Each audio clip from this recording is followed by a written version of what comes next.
Welcome to Fan Club, where Cochise County residents share their hobbies and interests. This program is brought to you by the Toastmasters Clubs of Southeast Arizona, Area 5. Please help us make Fan Club the best it can be by leaving your questions and comments below.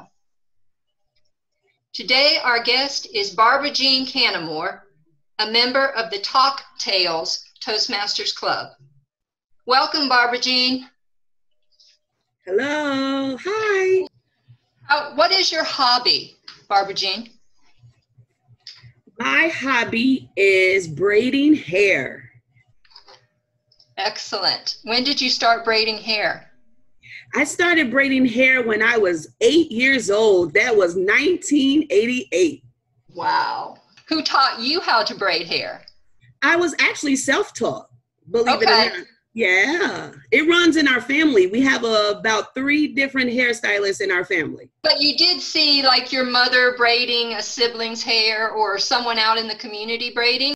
Yes, I would say my aunties and my moms are the ones that were doing hair, and I got to watch them. So yes, I learned by watching, yes. Did you practice on a human first, or did you practice on doll babies or animals or anything like that? Doll babies and my younger cousins, yes. Okay. Well, congratulations that you got them to sit still long enough to braid their hair, right? Yes. Did you have to bribe them or threaten them? Oh, absolutely. It was half and half. Some of my younger cousins, I could bribe them with candy or snacks or maybe cartoons. The other ones I had to threaten, yes. I could not curse, but I did get to threaten them, yes. Why do you like braiding hair? I love to braid hair because I love to service people. I love the response that I get after I do someone's hair, how they feel better, prettier, more confident. What skills does braiding hair require? There is not a license required to do braids because braids is actually natural hairstyling, but you do need to learn how to do braids. You can learn from books or you can learn from YouTube, which is where a lot of people learn. Thinking about skills, strong fingers. Yes, yes. Okay. Definitely strong fingers, and I would say you have to see the end product before you begin. So I guess that would be a skill as well. You have to see it done in your head before you can even start. How long does a traditional, maybe just the cornrow, how long does that take? A basic head of cornrows will take about 40 minutes to do. Okay. Yes. And does it depend on the hair, or is all hair pretty much the same? It depends on the hair, absolutely. When you are skillful as me, it doesn't matter if it's really short or really long. I can still get a basic hairstyle done in about 40 minutes. The average person will probably take about 1 hour to 2 hours if it's short. Okay.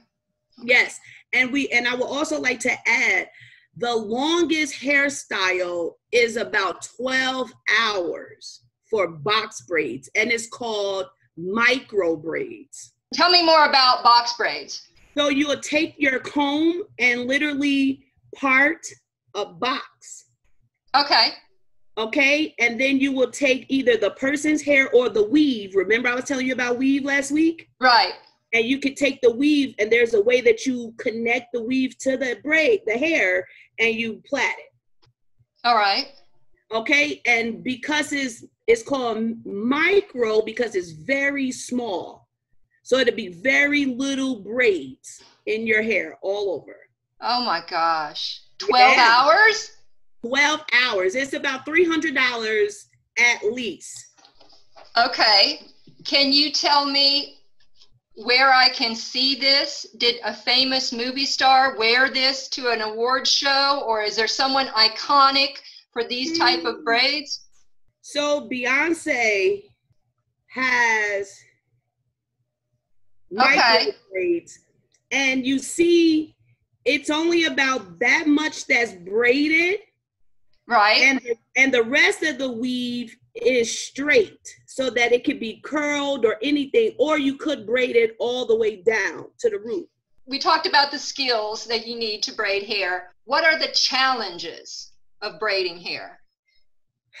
I'm sure the time involved, especially for the box braids, right? Yeah, unless you're good at it. You know, some people are just good at it and it's not work.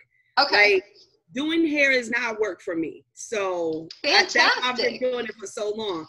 I would say my biggest challenge as a hairstylist has been the price. Well, not even the price, the money. A lot of people want discounts. They don't want to deal. Like, for instance, this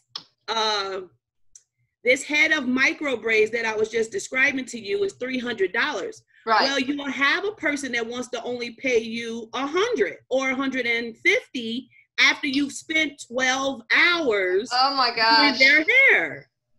Well, I guess you need to get the money up front, right? I've learned that, yes. Yeah. Oh my gosh, that's scary how rude people can be like that. Oh, absolutely. It has definitely happened like that. Even since I've been in Sierra Vista, a young lady came and she came with her own price in her head for a hairstyle. And I'm like, no, ma'am, this is my price, my price was on the lower end, actually. Right. And she's like, well, you know, I need to pay you tomorrow. And I'm like, no, you need to go to the ATM. You know, whatever you need to do to give me my money, because it's 2:00 in the morning. I want to go home. Oh my God. I did my job, so pay me. Oh my God. At 2:00 in the morning, you're having this argument. Last question. Yes. Share one special memory of this hobby. I would say in New York, I had this young lady that had alopecia. So a lot of her hair was coming out, and I was able to take what hair she did have on her head and add weave and actually make her a whole hairstyle. So her confidence was up, if you can only imagine, because she literally had spots in her head and no one could do it, it seemed like. And after that, she called me about 3 days later and said she got the job that she was going for. So I was like, I am the queen of the braids. Yes. That's all for today. Thanks to Barbara Jean for being on our program, and thanks to our listeners for tuning in to Fan Club.